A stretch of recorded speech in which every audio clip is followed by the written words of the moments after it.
kukul. Bata pa kukul. Ang kukul. Tagol. Morning, Tits. Tita.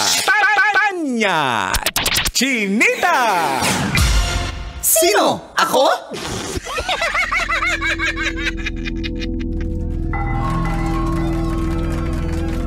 Magandang umaga. Ayon sa pagsisiyasat na ginamitan pa ng luhika, mahika at walang konsyensya, ako si Manggas at ito ang Siko. Sino ako?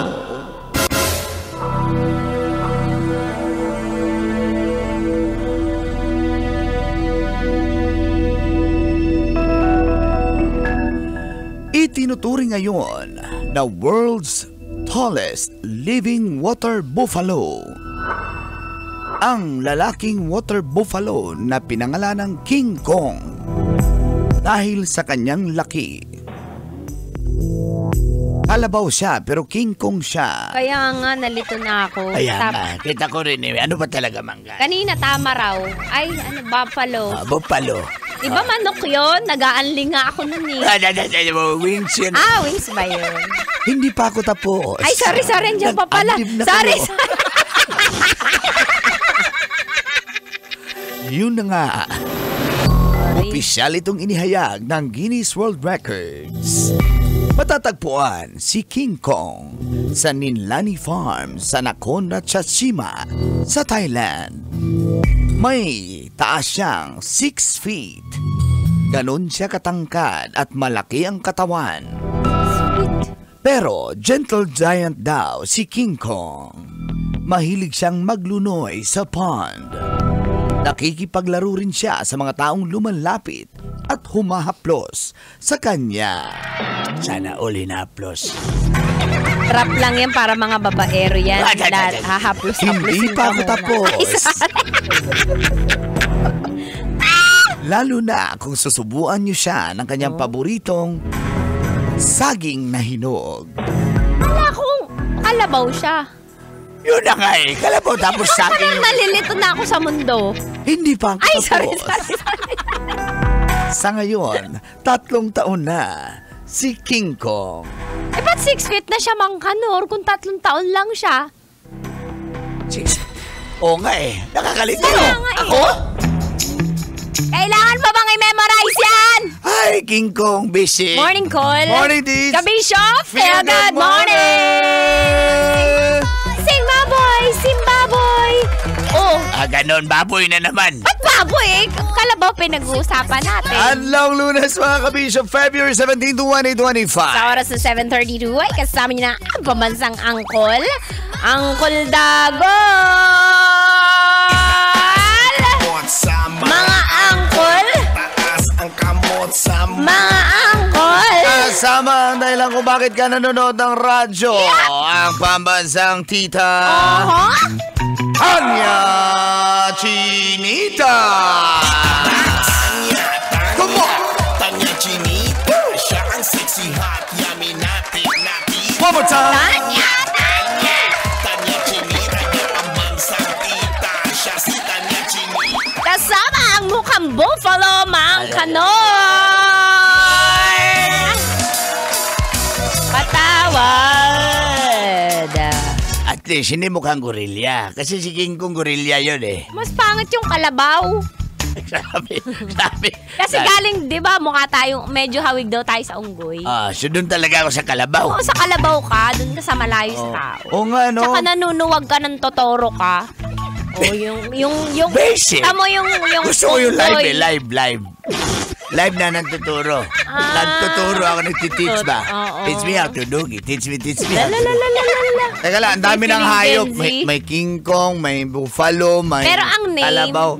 Ang name niya daw talaga ay King Kong. Pinangalanan siya sa yung gorilla na si King Kong sa Hollywood movies. Yes. Dahil Bata kakaiba na kasi ang laki niya. Di ba, ang kalabaw nakikita mo naman 6 feet. average lang. Pero ang itong si King Kong ay 6 feet ang height. Matangkad. Nakakatakot naman yun. Kaya siya Anong breed niya kaya? Crossbreed kaya yan? Basketball player tapos kalabaw? kaya patay. So, Hindi. Wala. Basketball player ang tatay nito si King diba? Kong, no? Kasi matangkad eh. Pero yun na nga, naging sumikat yung farm nila sa Thailand, na farm nung may-ari dahil sa kanya na kakaiba. May mga nagpapapicture. 3 years old pa lang, baby pa eh. Oo baka tatangkad pa yan si King. Pag tinuli yan, tatangkad yan. Ba't ako hindi? Hindi ako tumangkad. Supot ki. Nakita mo na ba? Oo. Natutulog ka eh. Imposible. Wala. Parang tabi-tabi sina Uncle dun. Nag-overnight kami dito sa Ilaboy. Yung tabi-tabi. Lahat nakatigas. Nakatayo. Sa'yo lang hindi. So wala. Maliit. Supot ka. Imposible makita niya. Dapat walang nakita eh. Nagtago eh. Parang ulo lang ng pawikan. Buti nga yung pawikan. May bukol eh. Ay. Kaya ayan si King Kong ay sumikat siya at siya na ang tinaguriang world's tallest living water buffalo. Ayan, sa mga may kalabaw dyan sa mga farms nila, sa Mamudapita nga na farm. Good morning sa inyong lahat. Mga nag-aalaga ng kalabaw. Nagkaroon ba kayo ng kalabaw? Yes, nung bata ako. Sumasama ako sa mga kapatid ko magsoga ng kalabaw. Soga ang tawag dun eh. Anong yung itatali mo siya sa damuhan. Okay. Maghapon siya doon. Tapos, sa hapon ang tawag mo ay ihahapon mo na ang kalabaw. Iuwi mo na siya sa bahay. Oo, ayun, nagsi-CR siya sa banyo namin. Uy! Sana all. Saka huwag niyong kalimutan kung merong mga alagang hayop tulad ng kalabaw. Di ba pag isusoga? Soga. Or ano ba tawag na sa amin? Sa inyo? Soga sa Cavite. Hindi. Soga mo na yung kalabaw. Itugway. Itugway ang kabaw. Kabaw sa amin eh. Kalabaw dito. Kabaw. Ala, ang kabaw! Di ba? Yan. Hala, ang kabaw. Hala, ang basketball player. Tapos pag hapon na, anong tawag? Hipusa. Hipusa na. Hipos. Ibig sabihin, bastos naman. Ligpit mo na. Ligpit na. Hindi ligpit na. Oo, papatayin. Hipusa ng kabaw. Iuwi mo na dito. Yan. At ang ingatan mo dyan, nung nabibilad sila sa araw, kasi nagluta sila, sayang mga kanura. Nagluta ang basketball player? Yung kalabaw. Sinuwag eh. Nung kalabaw? Nung basketball. Kaya gusto mo na masuwagin niya. Ng kalabaw. Ng basketball player. Hindi na, walang pera yun. Yung basketball player? Yung kalabaw, diba? Ang haba ng sungay, ganon. Yung kalabaw? Ganon. Ganon, maniwala sana ako. May sungay na ganon. Yung kalabaw? Yung basketball player. Kaya pala, masama yung ugali. Ng basketball player? Ng kalabaw? Wow, paano mo nasukat yung attitude niya? Ng basketball player? Ng kalabaw. Kasi nung lumapit ako, muntik na akong habulin. Ng kalabaw? Ng basketball player?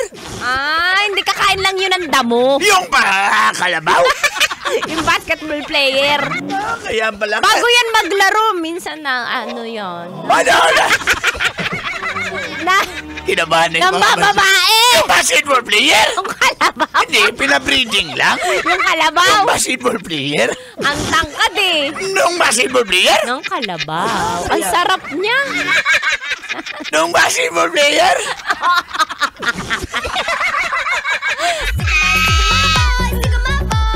Pag matangkad daw, malaki eh. Yung basketball player? Yung kalabaw. Oo nga, laki ng itlog. Kalabaw. Yan ang gusto ko, malaki ang itlog. Ang kalabaw? Ng basketball player. Pataya. Ang ilan! Ang kalabaw? Ng basketball player. Ay, wag. Hoy! Mga drivers sa atin, mamimigay tayo ng prize mamaya sa ating Love Knows. No boundaries. Kailangan ba bang i-memorize yan? Basic.